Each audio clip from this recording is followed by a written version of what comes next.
Yamunatira Vanachari.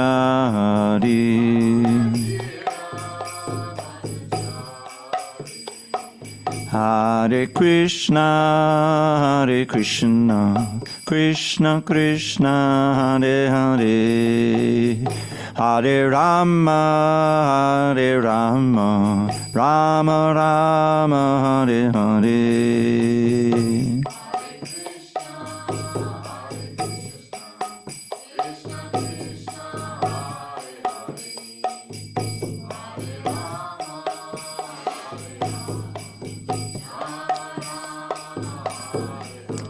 Hare Krishna, Krishna Krishna, Hare Hare, Hare Rama, Rama Rama, Hare Hare.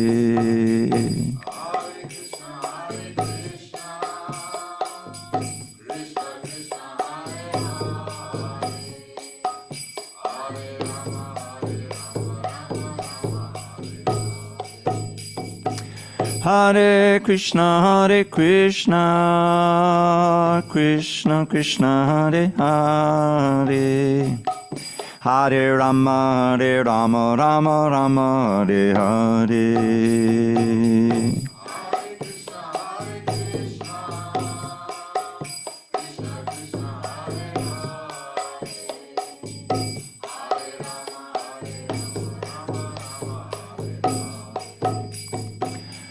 Jaya Radha Madhava Kunja Bihari.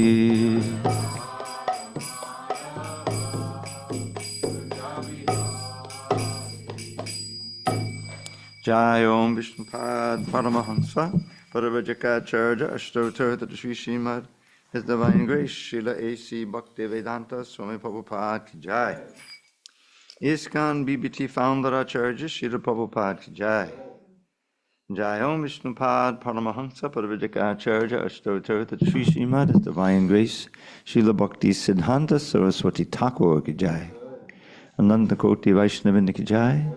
Namacharya Srila Haridas Thakur Ki Jai. Srimad Bhagavad Gita Ki Jai. Samaveda Bhaktivinoda Ki Jai. All glories to the assembled devotees. All glories to the assembled devotees. All glories to the assembled devotees. All glories to Shri Guru and Gauranga. Okay. Om Namo Bhagavate Vasudevaya. Om Namo Bhagavate Vasudevaya. Om Namo Bhagavate Vasudevaya.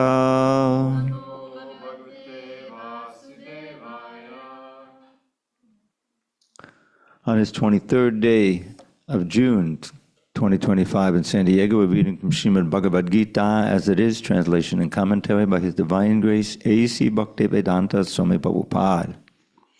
And we're in chapter 4, we're actually finishing chapter 4, Transcendental Knowledge, text 42, on page 227.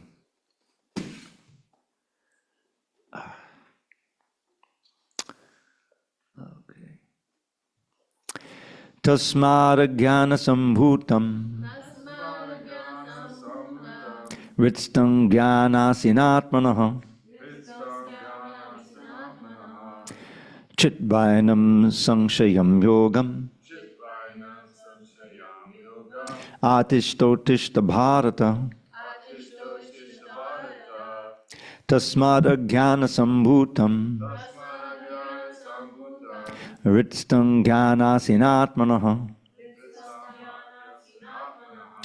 Chitvainam Sanshayam Yogam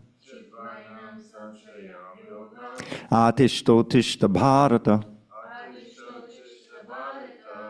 Tasmada Jnana Sambhutam Ritstam Jnanasinatmanaha Chitvainam Sanshayam Yogam Atishtotishtha Bharata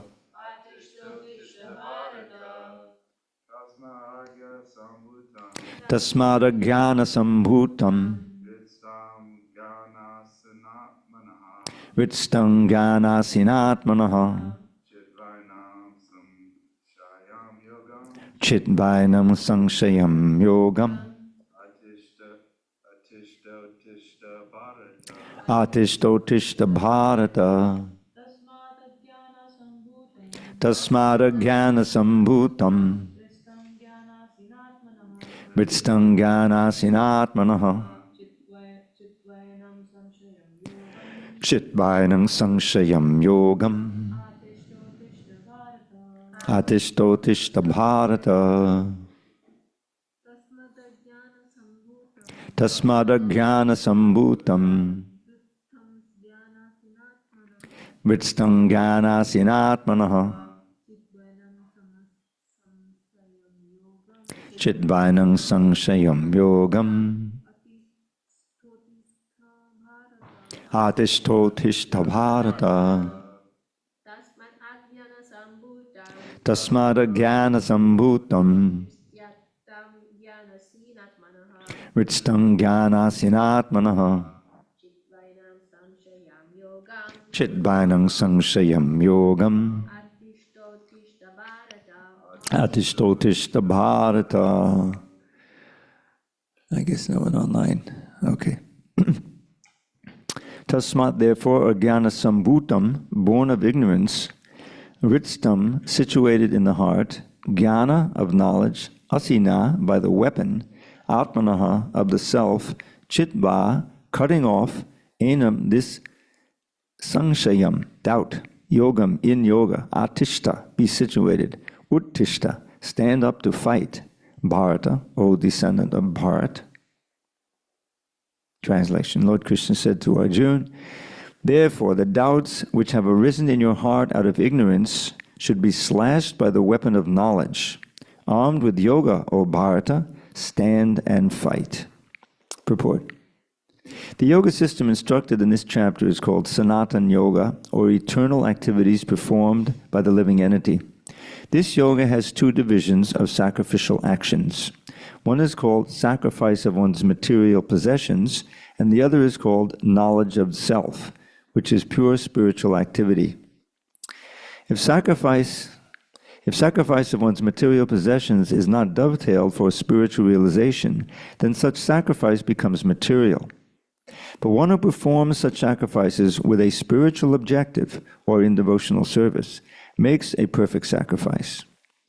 When we come to spiritual activities, we find that these are also divided into two, namely, understanding of one's own self or one's constitutional position, and the truth regarding the Supreme Personality of Godhead.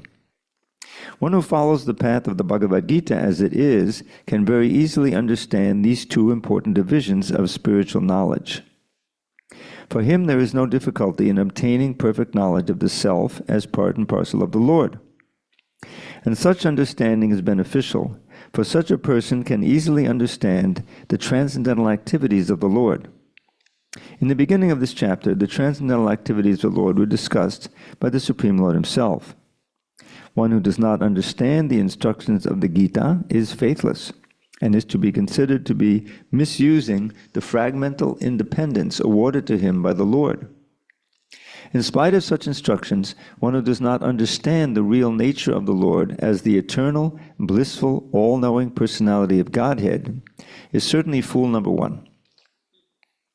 Ignorance can be removed by gradual acceptance of the principles of Krishna consciousness.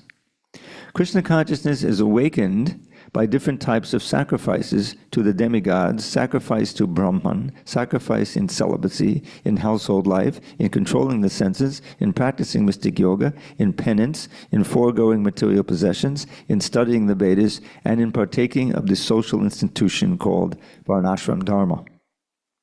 All of these are known as sacrifice, and all of them are based on regulated action. But within all these activities, the important factor is self-realization. One who seeks that objective is the real student of the Bhagavad Gita. But one who doubts the authority of Krishna falls back. One is therefore advised to study the Bhagavad Gita or any other scripture under a bona fide spiritual master with service and surrender. A bona fide spiritual master is in the disciplic succession from time eternal. and he does not deviate at all from the instructions of the Supreme Lord as they were imparted millions of years ago to the Sun God, from whom the instructions of the Bhagavad Gita have come down to the earthly kingdom. One should therefore follow the path of the Bhagavad Gita as it is expressed in the Gita itself, and beware of self-interested people after personal aggrandizement who deviate others from the actual path. The Lord is definitely the Supreme Person, and his activities are transcendental. One who understands this is a liberated person from the very beginning of his study of the Bhagavad Gita. Thus then the Bhagavatam purports to the 4th chapter of the Srimad Bhagavad Gita in the matter of transcendental knowledge. Om Jnana Timirandasya Jnanandana Shalakaya Chakshu Unmilitam Mena Tasmai Shri Gurave Namaha. I was born in the darkest of ignorance, but my spiritual master Srila Prabhupada opened my eyes with the torchlight of knowledge. I offer my humble obeisance unto him and all members of Sri Parampara. So, let's have a little review of this chapter. Krishna began by explaining the origins or the history of the Bhagavad Gita in society. Imami vastude yogam proktamanaham avyayam. I spoke this, I instructed this empirical science. Okay, so I didn't instruct it, because you can't instruct a subject, like history or yoga. You can instruct a person. So I'm campaigning to, and in the very purport here, Prabhupada uses the word impart, which I think is the perfect alternative. So I'm going to say that. I imparted this empirical science of yoga to the sun god Vivaswan, and Vivaswan imparted it to Manu, the father of mankind, and Manu in turn instructed it to Ikshvaku. So Krishna is here describing the beginning of the disciplic succession, at least the latest one. And the idea is that this science of Bhagavad Gita is not new, is that it's eternal knowledge, and Krishna imparts it in different ages, and it comes down, but, as he says in the next verse, due to, this is the parampara system. Supreme science was thus received through the chain of disciplic succession, and the saintly kings understood it in that way, but in the course of time, the succession was broken, and therefore the science, as it is, appears to be lost. In the course of time, Mahata, the very powerful force of time, which dilutes things and breaks up the succession. That's the problem. So therefore, Krishna says in the next verse, he says, first of all, I'm speaking the same thing to you. The very ancient science relationship with the Supreme is today told by me to you because you're my devotee as well as my friend and can therefore understand the transcendental mystery of this science. So this is important, that the devotees can understand this because they have Krishna's favor, and so he enlightens from within and gives them the capacity and the faith to receive the knowledge. The demons may hear it, they may also hear the Bhagavad Gita, but it doesn't appeal to them, and it can even infuriate them because it describes Krishna as the Supreme and everyone else is very servant. What's the last thing the demons want to hear? So the two things are necessary.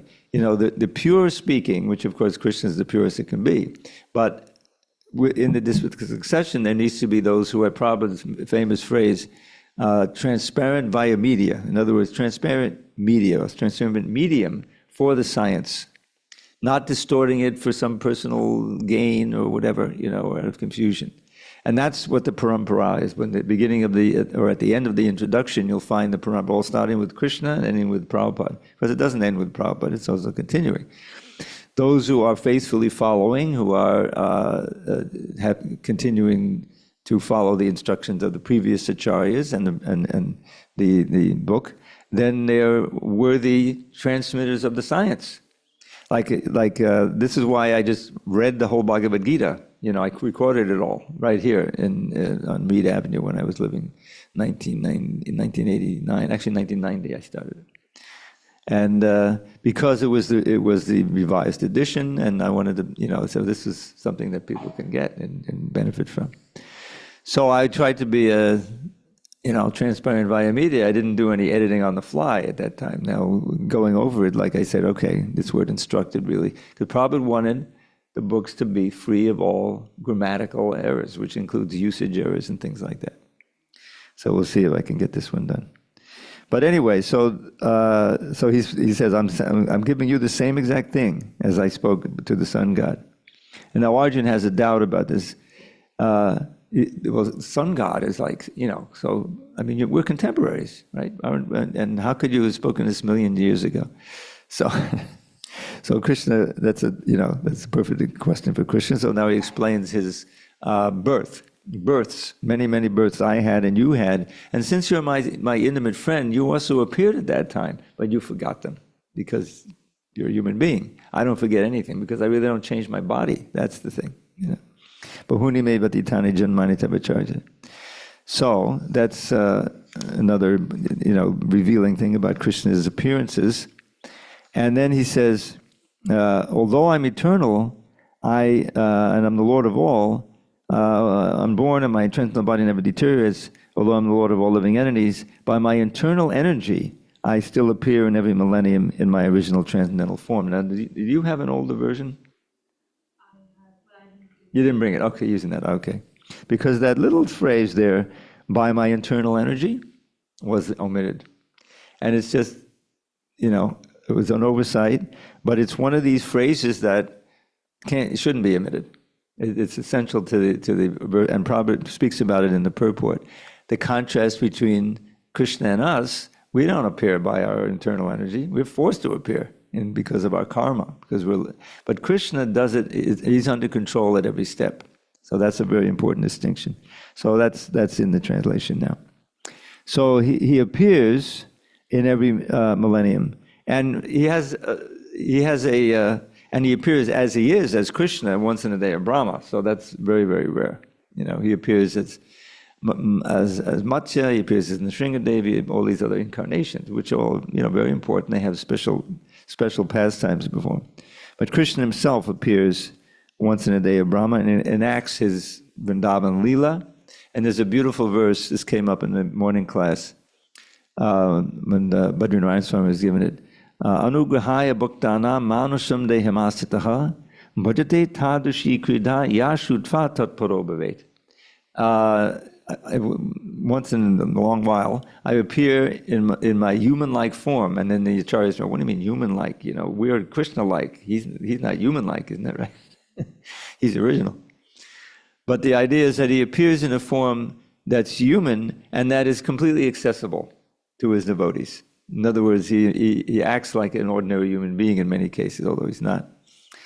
And he performs those activities, those eternal activities that he's doing in the spiritual world, replicas of them, so that the devotees here can hear about them, recorded in books like Bhagavatam, and become enlivened. In other words, he renews the remembrance of those eternal activities by actually appearing and enacting them periodically.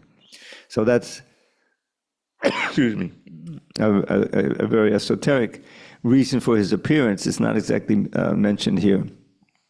So then, famously, then he says, "Yada yadahi dharmasya." When the dharma is destroyed by the force of time, which there are decline in religious practice and rise of a religion, I appear. Then he summarizes the reasons in order to deliver the pious, protect his devotees, to destroy the miscreants, and to reestablish the principles of religion, I appear millennium after millennium. So we're fortunate that he's appeared 5,000 years ago and 500 years ago. Now, one who knows the transcendental nature of my appearance and activities doesn't, upon leaving the body, ever take birth again. In other words, it goes back to Godhead. So understanding that transcendental nature, it's revealed by the practice of bhakti, by sadhana bhakti. Okay. So then he described being freed from attachment, fear, and anger, being fully absorbed in me, taking refuge in me. Many, many persons in the past became purified by knowledge of me, and thus they all attained transcendental love for me. So it's interesting to see the success in here. In other words, to love someone or something, you have to know the qualities of it, isn't it? There's the form and the qualities and the pastimes and all of these different things. So that's included in the knowledge. And by that knowledge, that's the basis for love.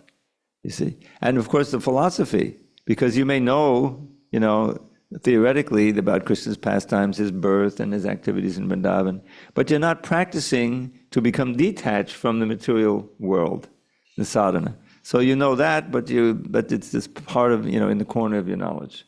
It has to be the prime thing that you want to understand. Everything else is confusion, is maya. To come to that determination, you need the association of devotees and the practice. Now, this is a very important verse, 11. As all surrender unto me, I reward them accordingly. Everyone follows my path in all respects, so son of Prita. So Krishna responds reciprocally to how we approach him. If we show interest and we chant, we want to associate, then he'll give us more inspiration to do that. And we'll feel some of the first drops of nectar of Krishna consciousness. But if we sort of, like someone comes, they're interested in what's going on in there anyway. They come through the door and they stand in the back.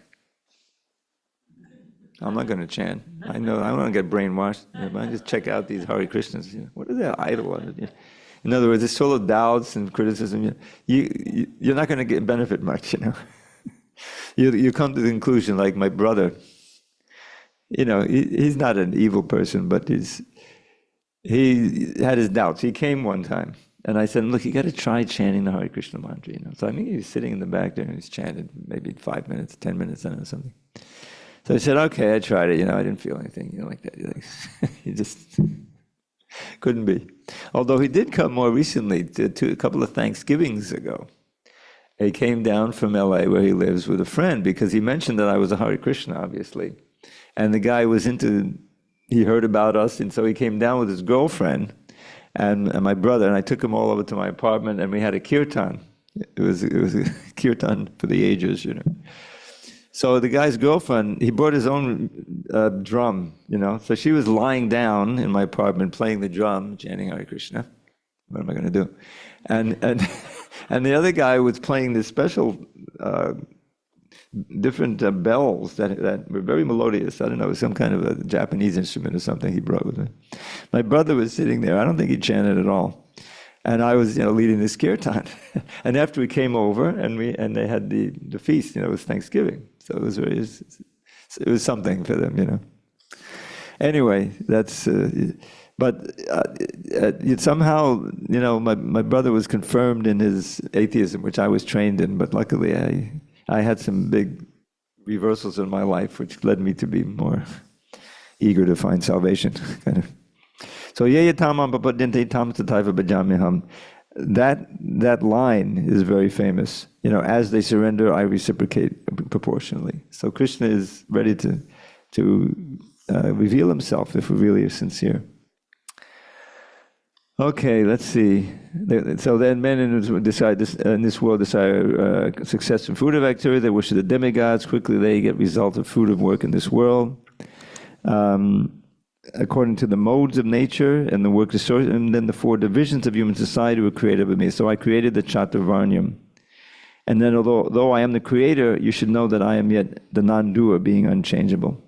So the Chatur, the Varnashram system of 4 social orders and 4 spiritual orders. And then when it's properly organized, it's conducive to devotional service in society. This comes out in that famous 2nd chapter of the 1st canto, where he's describing the Varnashram. What is that verse? Anyway, the last line is that it only works if the center is to please Krishna.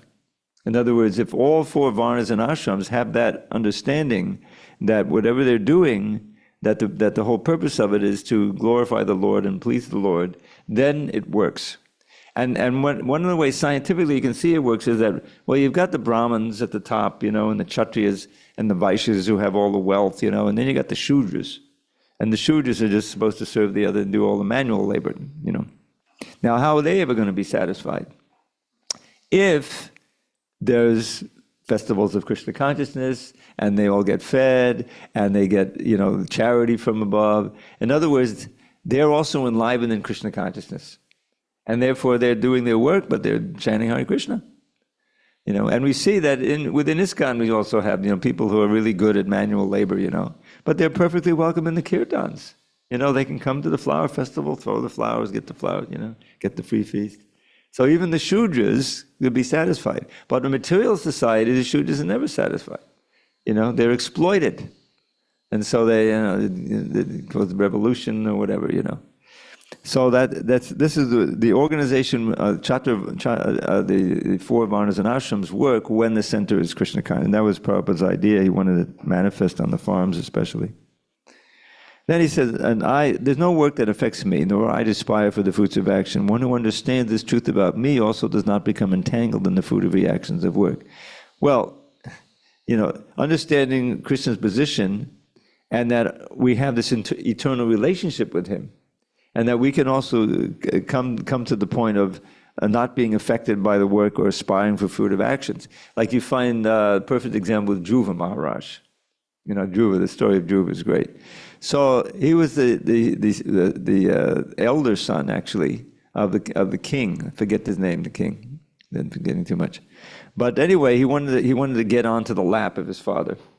But his father, the stepmother was there. The king's second wife was there, and her son was on the lap already. So he says, "No, Dhruva, you can't get on the lap. You have to take birth again from my womb, then you can get on there."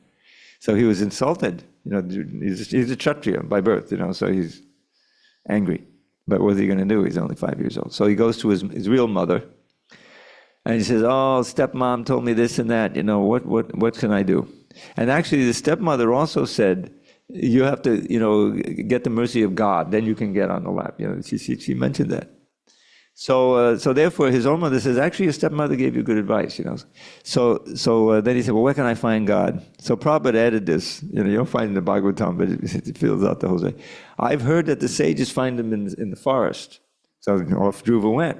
5-year-old boy. He got his. And Narada saw his determination. His name is Dhruva, which means fixed, determined. So he meets him, near the forest, and he says, "What's up, Dhruva?"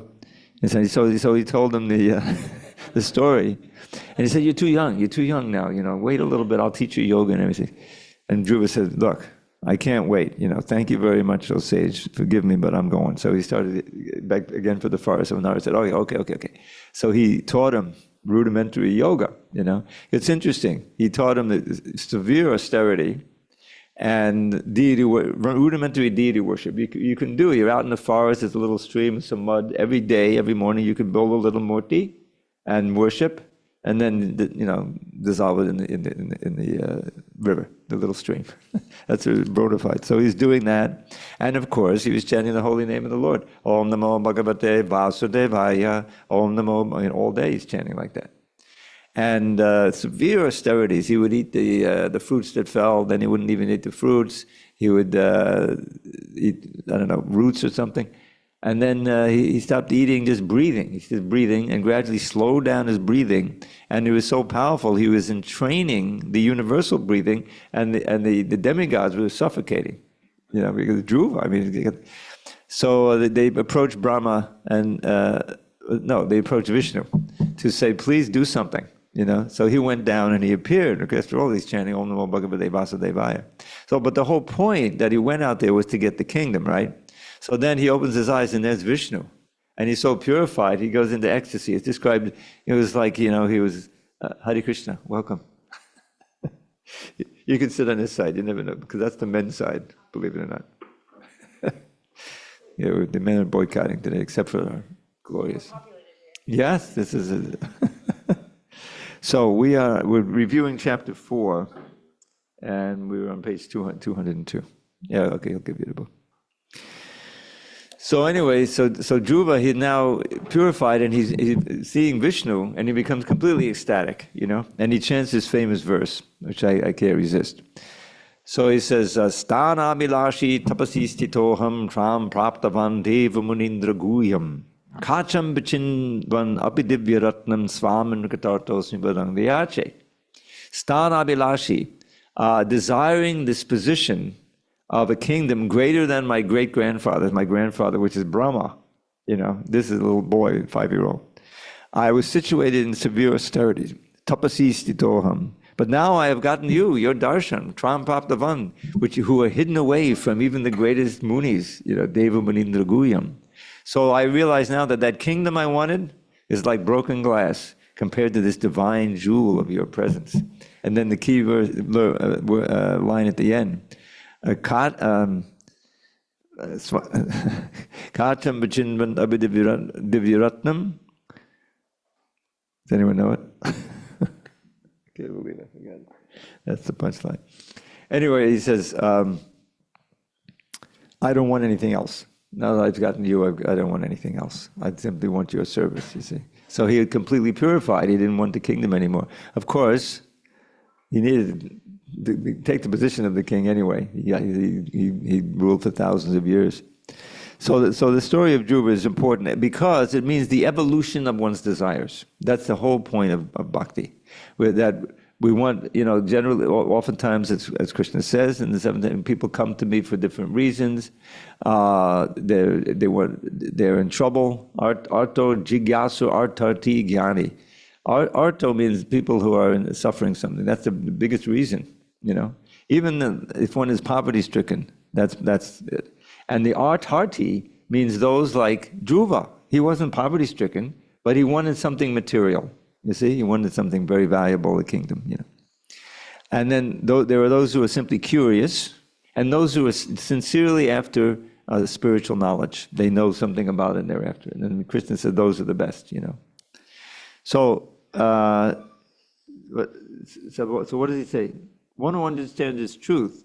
So, one who has this knowledge of who Krishna is, he says, one who understands this also does not become entangled in the fruit of reactions of work.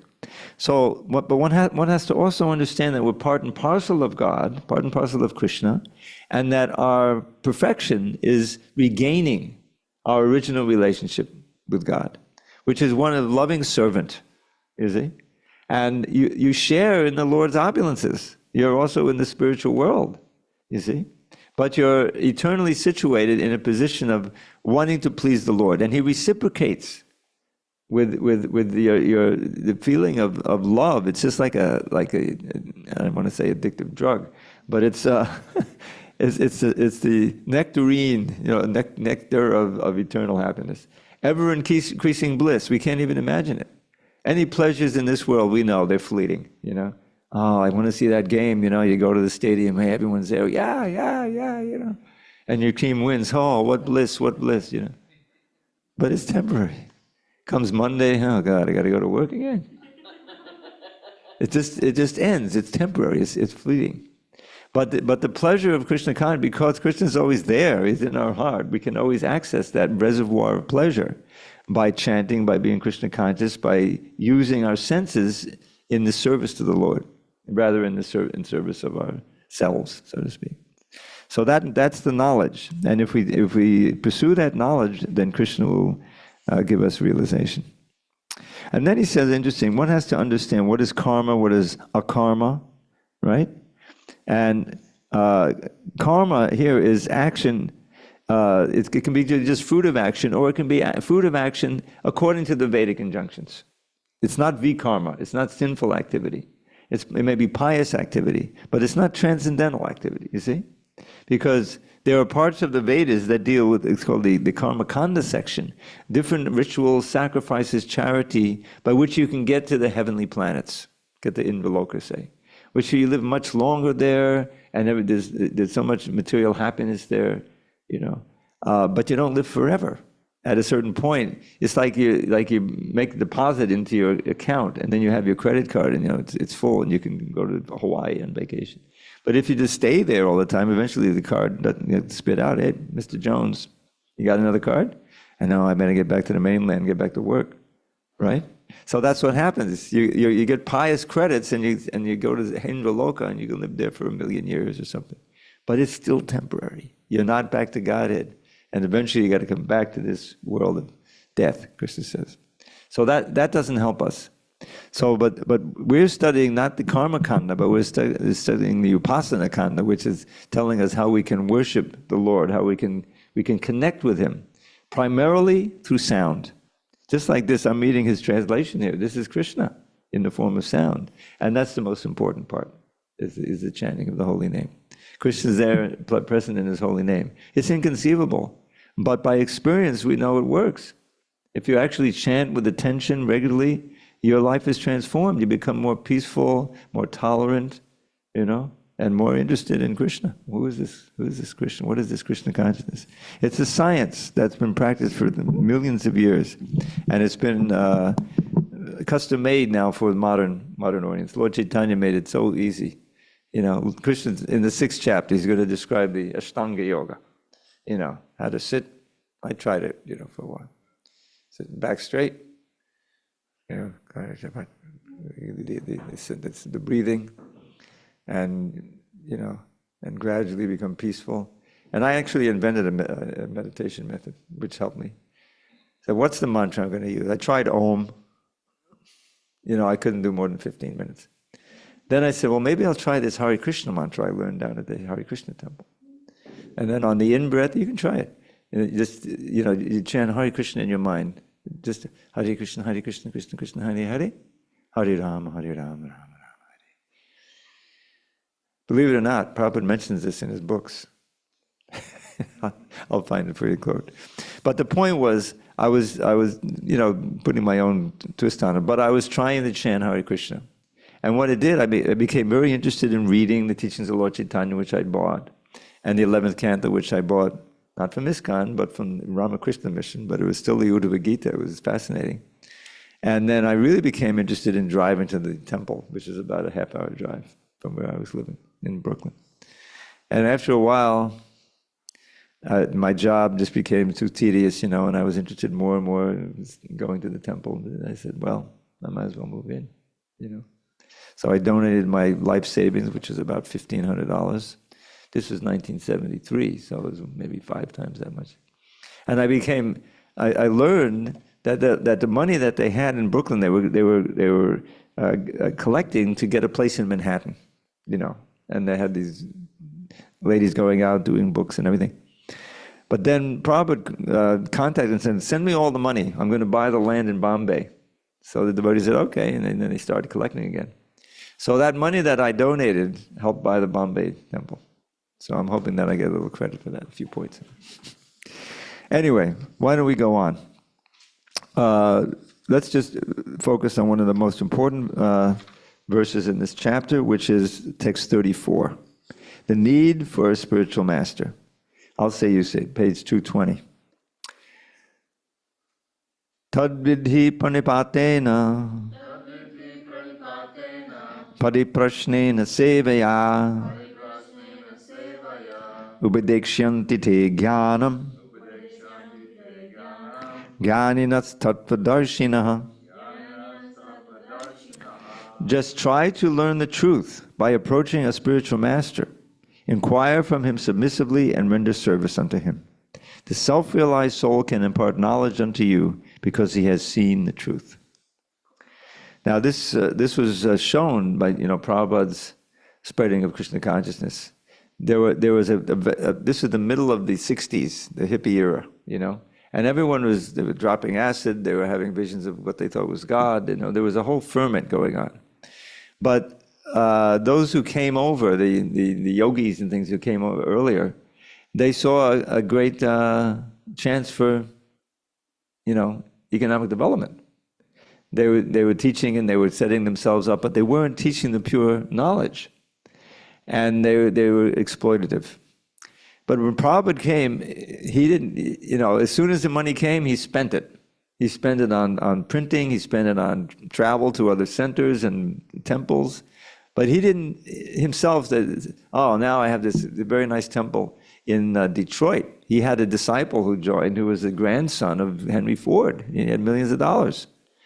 So he didn't say, oh, now, I'm going to spend some time with it. He said, oh, now, let's build a temple, which he did. This Henry Ford, this Ambarish Prabhu, he gave tens of millions of dollars to the making of this TOVP. And he personally donated for the first memorial to Prabhupada after his disappearance, the Samadhi in Mayapur. It's very ornate and wonderful. So the proper use of money. So Prabhupada never did that. He kept traveling into his late 70s and early 80s until it was impossible to do it. Whereas he would have just retired. And he had a place in Detroit that had been owned by one of the Ford, original makers. And it was very ornate, very opulent and everything. And he was able to get it for $300,000, which was a very good price. But he didn't retire there. He could have been so comfortably set up. He kept, the devotees in Nairobi need me to come there, and he would fly off there, proving that he wasn't in it for his own, aggrandizement. So the Prabhupada, showed his character in that way. Okay, so let's go on. We'll begin chapter 5. So that was the transcendental knowledge. Now the next one is karma yoga. With the proper knowledge, you can know how to act. You see how it is?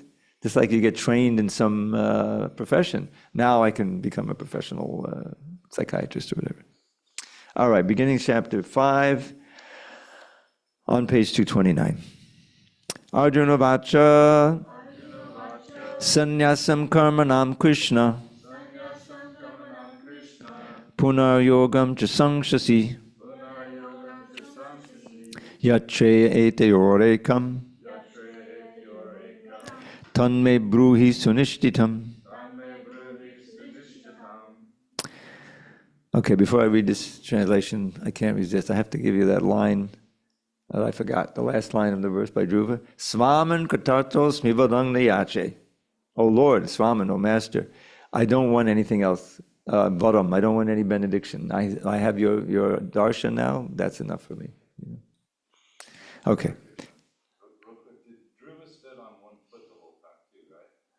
I think that was someone else. Yeah. I may be wrong, but I'll look at it.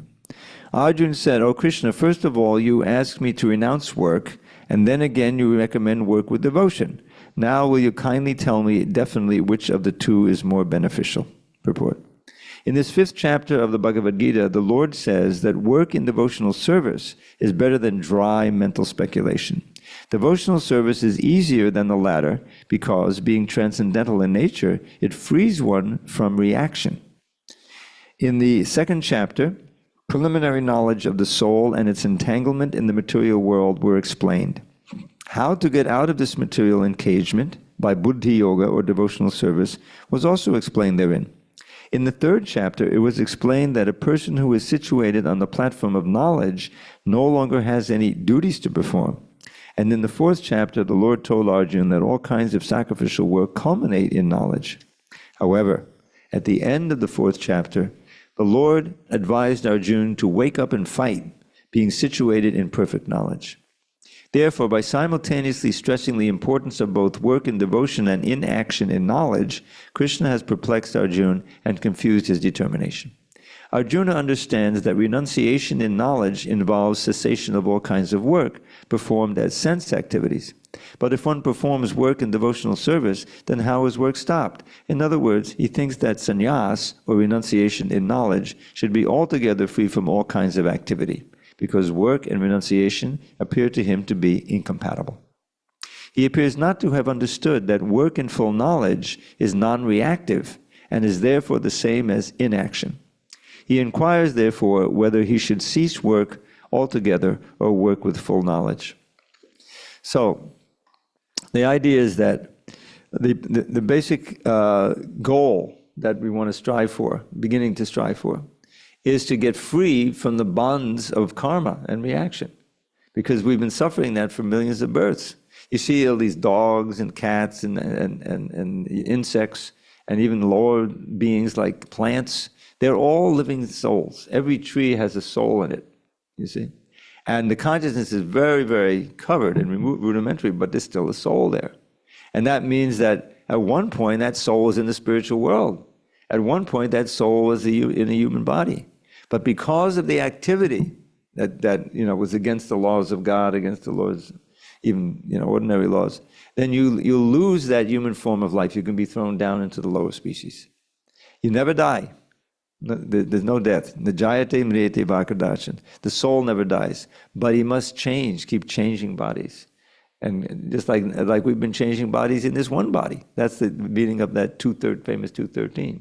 Dehinosmin yata dehe, kaumaram yovanam jara, tata dehantara prapti dhira sattanamuyati. Just as in this body, the soul passes from childhood to adolescence to youth to middle age to old age. So the body's changing, but the soul doesn't change. And when the body finally gives out, because it's just a complicated machine, one thing or another eventually becomes dysfunctional. So then the soul leaves the body, doesn't expire, but in the subtle body, the mind and the intelligence and the ego, that doesn't die. And all those thoughts and desires that you had and the record of your karma, that all determines what you're going to get in the next life. And in this age, chances are high you may actually lose the human form of life. So we don't want to do that. We don't want to get it. Ideally, we don't want another material body at all, because we have a spiritual body. It's covered now.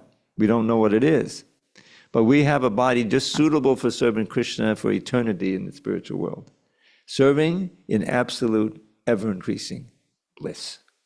That's where the happiness is. It's almost, there's an equation. It's like a logical thing. Krishna is said to be, now there's a book called the Vedanta Sutra. Veda means knowledge, Anta means ultimate, and Sutra means aphorisms. So this is a compendium of aphorisms that condense the ultimate Vedic knowledge. So one of those sutras is Anandamayo Bhyasat, means that the Lord is by nature full of bliss, and ever-increasing bliss. Anandamaya means he's kind of made of bliss, Now we are part and parcel of Krishna. It says it right here in the Gita. Mamai vangsho jiva loka jiva. The angsha means a particle, just like a drop of water in this. You go out there with a little container, and you get like 2 ounces of water from the ocean. So it's going to be salty, just like the ocean. And if you analyze it, it'll have the chemicals, in minute quantity. So similarly, we are part and parcel of Krishna. Krishna is the supreme spirit. And what are those qualities? The Western theology, it applies to Krishna. Omniscient, omnipotent, and omnipresent. And I heard another one, which is nice. What is it? Omni-benedictory or something like that. So we have those qualities in minute degree, So if we're reinstated in our original Krishna consciousness and our consciousness, then we, in Pharma's immortal term, go back home, back to Godhead, and resume our activities there. And it's not work, it's all lila. Krishna is practice. Lila means play. If you were God, wouldn't you want to play all day? Would you say, oh, got to go to work? Now, of course, he takes the cows out, but he's playing with his friends. The cows are grazing peacefully, and he has all kinds of pastimes in the forest. Comes back, playing his flute, with all those cows. Cows are happy, they're fed. He comes back, milks them, So everything he does is lila. Means he doesn't have to do it, but he wants to do it. And he does it with all of the cows, and part of they're also fully conscious, And so that's where we belong. That's where we started, and that's where we belong. So the process of Krishna consciousness will give us the right to re-enter the spiritual world. So, what did we just read the first verse. So Arjuna, he's representing us. It seems to be contradictory. Is that to renounce all work means fruit of work, and then you recommend work with devotion. So it sounds contradictory, and it looks contradictory. People in outside, they think, oh, you guys are just escapists. You're just going out on the street and dancing and playing, and then you ask for donations, and it's, you're not working. But actually, Prabhupada, his work, there's so many things that the temple has to be maintained, books has to be distributed. I spent hours and days and weeks and months and years of my life working on the books, Is this the right word? Just like I gave you, you can't instruct a subject, that was overlooked. Even today, there's some mistake. So, that's work, but it's joyous work. Because you're not doing it to get a paycheck. You're doing it because Krishna Prabhupada wants these books to be no grammatical errors, no spelling errors, everything. So you're helping the books to be printed so that they can go out, so people can get enlightened, so we can have books to have in the class and everything. So I don't think I'm doing nothing. I'm doing work, but I'm not doing it for a paycheck. I'm not thinking, that might increase my pay. I went I went 4 sandesh in the morning, not just 2. No, that's not. Anyway. So what does Krishna say? We'll do text 2, and then we'll have a poem or 2. The personality of Sri Bhagavan Vacha Sannyasa Karma Yogascha Nikshreya Karavabho Tayastu Karma Sannyasat Karma Yogo Vishishyate. The personality of Godhead replied, the renunciation of work and work in devotion are both good for liberation, but of the two, work in devotional service is better than renunciation of work. Purport: fruitive activities seeking sense gratification are the cause for material bondage. As long as one is engaged in activities aimed at improving the standard of bodily comfort, one is sure to transmigrate to different types of bodies, thereby continuing material bondage perpetually. Srimad Bhagavatam 5:5-4-6 confirms this as follows. This is a whole little lesson, these 3 verses, complete lesson. I'll just chant it myself. Nunam pramatta kurate vikarma yadindriya pritaya apranoti nasadamanyayata atmanoyam asannapi kreshada asadeha parabhavastava bodha jato yavan nijigyasata atmatattvam yavat kriyastavididam manovai karmatmakam yena shadira bandha evam manakarma visham prayunkte avidnyayatman upadiyamani pitirna yavan mahivasudeve namuchate dehi yoge natavat. All of which means people are mad after sense gratification, and they do not know that this present body, which is full of miseries, is a result of one's fruitive activities in the past. Although this body is temporary, it is always giving one trouble in many ways. Therefore, to act for sense gratification is not good. One is considered to be a failure in life as long as he makes no inquiry about his real identity. As long as he does not know his real identity, he has to work for fruitive results, for sense gratification, and as long as one is engrossed in the consciousness of sense gratification, one has to transmigrate from one body to another. Although the mind may be engrossed in fruitive activities and influenced by ignorance, one must develop love for devotional service to Vasudeva. One then can have the opportunity to get out of the bondage of material existence. So that last line, Priti Niyavan Mai Vasudeva, until there is love for me, Vasudeva, this is Rishabdev identifying himself as Vasudeva, he's an incarnation. Until there is love for me, Vasudeva, Namuchate Dehi Yogena, you will not be liberated from the bondage to a physical body, a material body. Therefore, Gyan, knowledge that one is not this material body but spirit soul, is not sufficient for liberation. One has to act in the status of spirit soul. Otherwise, there is no escape from material bondage. Action in Krishna consciousness is not, however, action on the fruitive platform. Activities performed in full knowledge strengthen one's advancement in real knowledge. Without Krishna consciousness, mere renunciation of fruitive activities does not actually purify the heart of a conditioned soul. As long as the heart is not purified, one has to work on the fruitive platform. But action in Krishna consciousness automatically helps one escape the result of fruitive action, so that one need not descend to the material platform. Therefore, action in Krishna consciousness is always superior to renunciation, which always entails a risk of falling. Renunciation without Krishna consciousness is incomplete, as confirmed by Srila Rupa Goswami in his Bhakti Rasamrita Sindhu 1-258. Prapanchakatiya buddhya harisambandhi vastunak mumukshabi parityago vairagyam pagulkachite. When persons eager to achieve liberation renounce things related to the Supreme Personality of Godhead, thinking them to be material, their renunciation is called incomplete.